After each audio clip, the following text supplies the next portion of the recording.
Françaises, Français, je voudrais vous parler de la proposition de loi sur la sécurité globale et qui est à l'origine de manifestations depuis une quinzaine de jours en France. Je n'ai pas, pour l'instant, exprimé mon point de vue trop précisément sur cette question parce que j'avoue que je n'y voyais pas très clair et que mon flair me disait que tout n'était pas forcément très clair derrière toute cette histoire. On a focalisé l'attention de l'opinion publique sur l'article 24 de cette proposition de loi. Je suis donc allé regarder de près, comme j'aime à le faire, l'article 24 de la dite proposition de loi. Or, quelle n'a pas été ma surprise de découvrir que cet article ne disait pas du tout ce que l'on en disait dans les médias. L'article ne prévoyait pas d'interdire la captation d'images de policiers en intervention, mais seulement la diffusion de ces images et sous la réserve que cette diffusion soit délibérément malveillante. Il était écrit dans cette proposition de loi, cet article est puni d'1 an d'emprisonnement et de 45 000 € d'amende le fait de diffuser par quelque moyen que ce soit et quel qu'en soit le support, dans le but qu'il soit porté atteinte à son intégrité physique ou psychique, l'image du visage ou tout autre élément d'identification d'un fonctionnaire de la police nationale ou d'un militaire de la gendarmerie nationale lorsqu'il agit dans le cadre d'une opération de police. Bon. Le moins que l'on puisse dire, c'est que la phrase était quand même très longue, avec des tiroirs, des rallonges, des propositions relatives. C'est vrai que ça n'était pas extrêmement clair, mais ce n'était pas non plus... C'était pas la critique de la raison pure d'Emmanuel Kant. C'était quand même quelque chose de compréhensible et de clair. Or, ma surprise a été de constater d'abord qu'on n'a pas beaucoup expliqué le pourquoi du comment, puisqu'il faut quand même rappeler que certes, il y a des policiers qui, à tel ou tel moment, dans les manifestations, peuvent devenir violents. Et ce n'est pas moi qui vais dire le contraire. Au moment des Gilets jaunes, j'ai suffisamment dit qu'il y avait eu des violences contre des Gilets jaunes, avec notamment des manifestants éborgnés, comment dirais-je, à vie, enfin handicapés à vie, perdant des doigts, etc. Et que tout ceci avait été un scandale. Mais il faut dire aussi, parce que c'est la vérité, que les policiers eux-mêmes, il leur arrive régulièrement d'être molestés, injuriés. J'ai vu une statistique qui montrait qu'il y a toutes les 20 minutes en France, 24 heures sur 24, 365 jours par an, des policiers qui se font insulter. Et encore faut-il qu'ils fassent la déclaration. Donc en fait, dans la vie quotidienne, il y en a plus que ce rythme-là.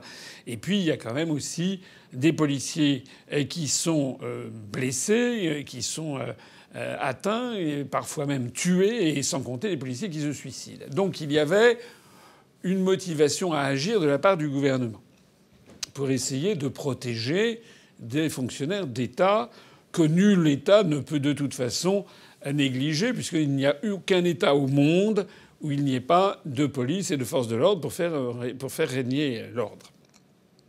Maintenant, les instructions qui sont données, c'est encore autre chose. Mais revenons à mon histoire. Il se trouve que j'ai découvert qu'il y avait un gouffre entre le texte de l'article 24 et ce que l'on en disait dans les médias, et ce que l'on en disait ici ou là. Alors, que la France insoumise et M. Mélenchon aient décrit cet article comme un article très attentatoire aux libertés, interdisant la captation vidéo, ce qui n'est pas vrai, même si l'on peut effectivement imaginer que des policiers auraient essayé sur le terrain d'interdire à des manifestants de filmer au nom de cette loi, ce qui aurait été un abus du texte de loi. Mais que la France insoumise diffuse cette information, finalement, c'est le jeu politique, la lutte politique normale, si j'ose dire, qui ne s'embarrasse pas toujours des détails ni de la vérité. Bien. Que les médias n'aient pas regardé à la loupe cet article 24 et qu'ils n'aient pas fait leur travail qui consiste normalement à essayer d'arriver à la vérité et de dire que l'article 24 était peut-être pas très bien écrit mais qu'il ne visait pas à interdire la captation d'images de policiers, on peut le regretter. Mais ce qui, moi, m'a paru le plus surprenant, c'est que le gouvernement lui-même n'a pas levé le malentendu. C'est ça que j'ai trouvé étonnant. Il aurait très bien pu expliquer clairement ce que je viens de dire. Il aurait très bien pu faire valoir que le texte n'avait pas pour objet d'interdire la captation des images, qu'il avait pour objet d'interdire la diffusion d'images, par exemple, de visages non floutés. D'ailleurs, je ne vois pas pourquoi l'on s'offusquerait d'imposer que les images des policiers soient floutées, alors que l'image des casseurs, parfois des voleurs, des gens qui brisent des vitrines, etc., ou qui pillent, des pillards, quand c'est présenté dans les médias, on en a eu des exemples, elles sont systématiquement floutées par les chaînes de télévision.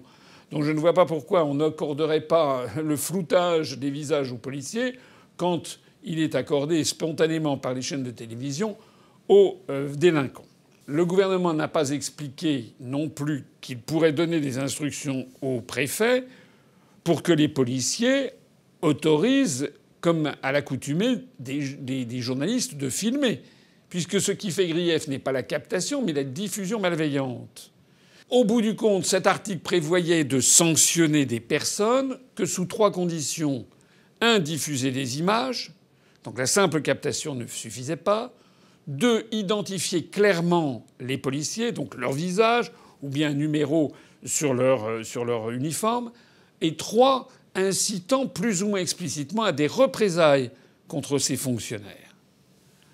Ça signifie, au passage, que les policiers ne pouvaient donc pas empêcher de filmer sur place et que les poursuites ne pourraient éventuellement être lancées que plusieurs jours après.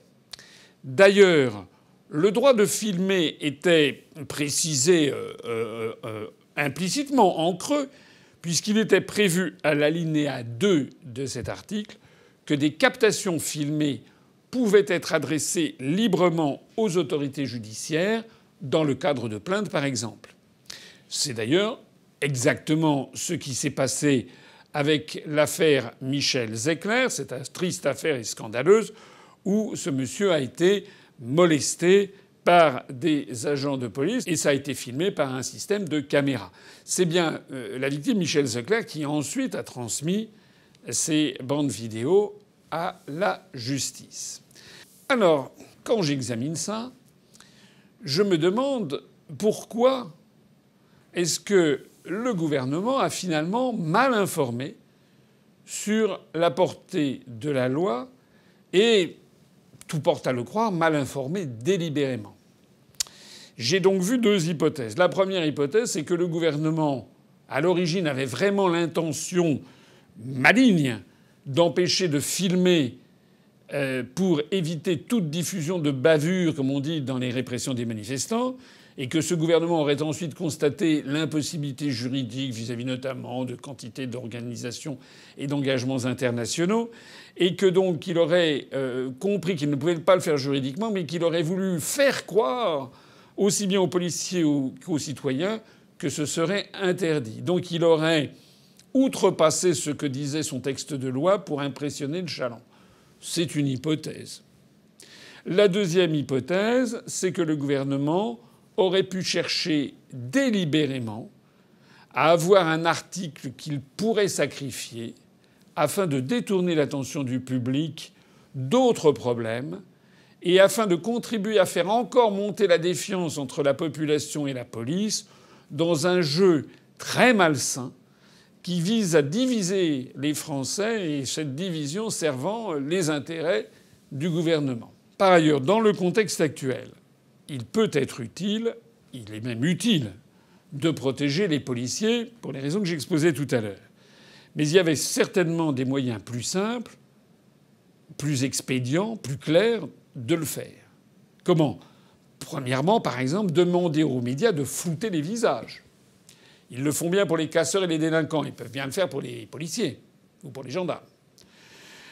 Deuxièmement, pour ce qui est des appels à la vindicte sur les réseaux sociaux, poursuivre juridiquement les incitations à commettre des délits contre les personnes. Or, il n'y avait pas besoin d'ailleurs d'un nouvel article de loi, puisque ça existe déjà dans le code pénal. C'est l'article 222, alinéa 17. La loi sécurité globale, par ailleurs, comporte d'autres dispositions contestables. Et bien qu'elles fussent contestables, elles ont été très peu commentées, reprises ou mises en avant dans les manifestations. Je pense notamment à l'autorisation de la surveillance généralisée par drone. C'était l'article 22 de cette loi. En d'autres termes, toute cette opération m'a donné un sentiment de quelque chose qui sonnait faux. On avait l'impression qu'il y avait quelque chose en toc dans cette affaire.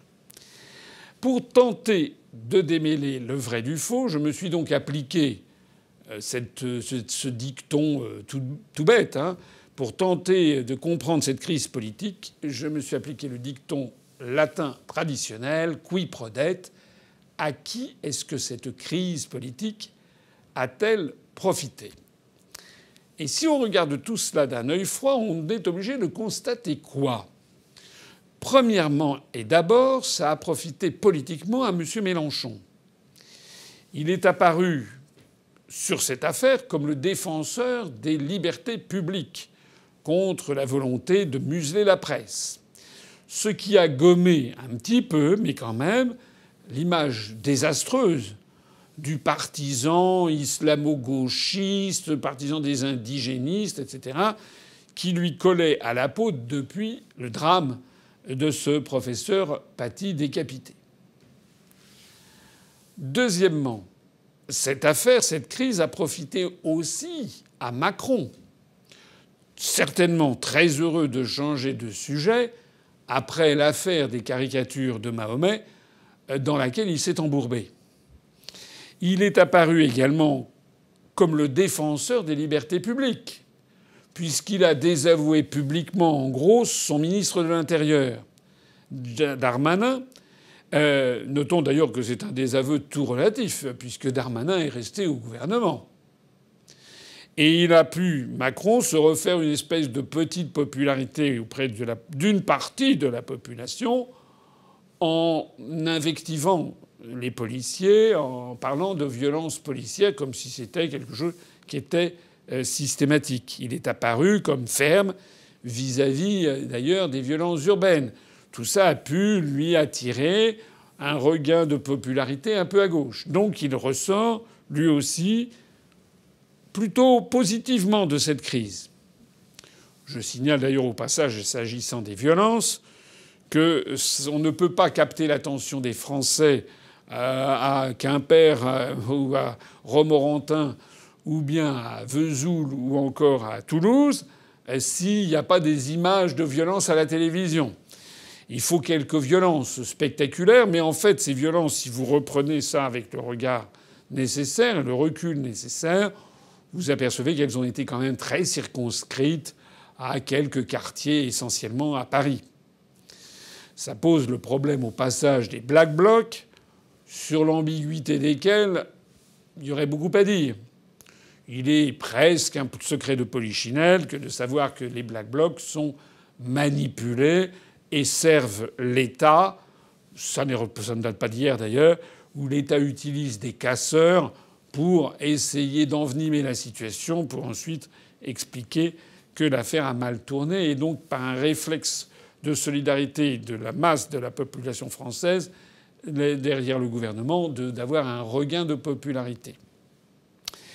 Et puis, troisième bénéficiaire, cette affaire a permis aussi à la presse d'apparaître comme un défenseur sourcilleux de la liberté d'expression. Or, l'image de la presse en France est extrêmement mauvaise, notamment depuis l'affaire des Gilets jaunes, mais avec l'affaire de la Covid-19, avec le soutien presque enfantin, de la propagande quasiment enfantine de la grande majorité de la presse française pas toutes, mais de la grande majorité derrière le gouvernement, quels que soient les palinodies, les va-et-vient, les contradictions du gouvernement sur cette affaire. Il y avait donc fort à faire pour rehausser un petit peu le prestige de la presse, et là, c'était une aubaine. En d'autres termes, je ne pense pas exagérer si je considère que cette affaire de loi sécurité globale a représenté en fait une bonne affaire, une affaire qui tombait à point nommé pour tout le monde, Mélenchon et la France insoumise, les syndicats, la CGT, la presse et Macron. Une affaire qui tombait à point nommé pour tout le monde, sauf pour qui? Sauf pour des policiers qui sont apparus, comme c'est malheureusement pour eux souvent le cas, comme le fusible et le bouc émissaire, ce qui d'ailleurs, au moment où je parle, a provoqué une levée de boucliers des policiers qui ont entamé une grève des contrôles et quasiment une grève du zèle. D'où l'idée qui m'est venue, et si tout ceci avait en fait été une pièce de théâtre? Une pièce de théâtre organisée, soit organisée délibérément, soit organisée implicitement, par compréhension spontanée, une espèce de pièce de théâtre entre Macron, Mélenchon et les grands patrons de presse. J'avoue que j'ai un doute sur le caractère totalement spontané de toute cette crise politique, et j'avoue que je me demande par moments s'il n'y aurait pas eu cet accord, plus ou moins implicite, entre Macron et Mélenchon pour organiser ce théâtre. Alors, bien sûr, on va me traiter de complotiste. Ça, c'est même pas besoin de le dire. Je le sais par avance. Mais moi, je n'ai pas oublié que cette hypothèse, ça ne serait pas la première fois qu'elle se produirait. Elle s'est déjà produite dans ce régime que j'appelle d'opposition contrôlée, qui est le nôtre. Opposition contrôlée, c'est-à-dire Macron à l'Élysée, et puis des opposants contrôlés qui s'opposent à Macron un petit peu, mais pas trop. On s'oppose à Macron un peu, mais Madame Le Pen, M. Mélenchon, M. Jadot, etc., s'opposent à Macron, M. Christian Jacob pour les Républicains. Tout ce petit monde s'oppose à Macron, mais jusqu'à un certain point. Personne ne veut la remise en cause de notre appartenance à l'Union européenne. Personne ne veut la remise en cause de notre appartenance à l'euro. Personne ne remet en cause l'appartenance à l'OTAN, sauf un peu M. Mélenchon, ça dépend des jours. Personne ne remet en cause fondamentalement la stratégie vaccinale du gouvernement. Personne finalement ne remet en cause le soutien de M. Macron à ces questions de confinement, déconfinement, reconfinement, déconfinement. Personne ne s'interroge trop sur les libertés publiques. C'est ça le système d'opposition contrôlée. Et donc j'ai dit que ça s'est déjà produit, et je voudrais rappeler ici cette extraordinaire révélation du Figaro sur l'organisation d'une véritable scène de théâtre, ce que les spécialistes en marketing politique appellent le storytelling, ça veut dire raconter une histoire, ou bien ce qu'en français on appelle maintenant le narratif. On raconte une histoire. Eh bien, ce narratif, ce storytelling qui avait été élaboré pendant l'élection présidentielle entre François Ruffin de la France insoumise et Emmanuel Macron. C'était au sujet de la menace de la fermeture de l'entreprise Ecopla dans l'Isère. Et donc, François Ruffin avait rencontré Emmanuel Macron. Et il y avait eu un échange qui avait été enregistré, confirmé ensuite par les participants, un échange qui, vous allez l'entendre parler de lui-même, où en fait, Macron et Ruffin s'étaient entendus sur le fait, voilà, alors l'idée était venue, Ruffin allait protester, il allait sortir en colère de la réunion, mais tout ça était organisé en parfaite combine avec Macron. Écoutez ce passage. Alors moi je pense que si on réfléchit stratégie, je veux dire que vous soyez vivement interpellé et publiquement par les salariés d'Ecopla, ça fera un épisode. Et ensuite que vous y répondiez en disant bah nous, moi je suis prêt à aller me déplacer sur place, bah, ça fait un deuxième épisode. Ok. on échange sur le dossier. 2, on vous tient au courant des avancées. 3, vous m'interpellez publiquement. 4, dans la foulée, on cale ensemble une date de déplacement avant le 5 octobre, avant fin septembre. Et on voit comment d'ailleurs on la communique ensemble. Et je pense qu'on sort d'ici, on ne sort pas content. Oui, en disant que vous avez fait part de Voilà, sinon de tout ça, voilà. Voilà. Alors ensuite, quand cette affaire a été rendue publique, il y a quand même des gens qui ont demandé des comptes. Et pour se défendre d'avoir trahi la cause ouvrière ou d'avoir tout simplement de s'être moqué des électeurs de la France insoumise, M. Ruffin avait ensuite trouvé une explication complètement emberlificotée, qu'il assumait tout ça, que c'était dans le but que l'épisode était de sauver Ecopla, non pas d'enfoncer Macron, taratati, taratata. Il avait essayé de noyer le poisson. Il avait été en fait extraordinairement embêté que l'affaire ait été éventée. Alors, quelles que soient les explications de M. Ruffin sur cette affaire, toujours est-il qu'au jour d'aujourd'hui, comme on dit, en décembre 2020, eh bien, donc 3 ans et demi après les faits, Macron est président de la République et Ruffin est député et Ecopla est fermé. Donc tout le monde a été content dans cette affaire, Macron et Ruffin, sauf les principaux intéressés, c'est les salariés de Ecopla qui n'ont plus que leurs yeux pour pleurer. Quelques jours après l'enregistrement de cette vidéo, nous avons appris par la presse que Emmanuel Macron avait organisé un grand dîner à l'Élysée en bafouant les règles du confinement de 6 personnes maximum. La veille de ce dîner, Macron avait déjeuné avec les présidents des groupes parlementaires, dont un certain Jean-Luc Mélenchon. Et cela quelques jours après les manifestations. Alors bien sûr, les mélenchonistes affirment qu'il était normal que leur chef se rende à ce déjeuner puisqu'il est président d'un groupe à l'Assemblée nationale. Mais non, ce double jeu n'est pas normal. Quelle est la crédibilité d'appeler les Français à manifester d'une part et de déjeuner tranquillement avec Emmanuel Macron d'autre part ?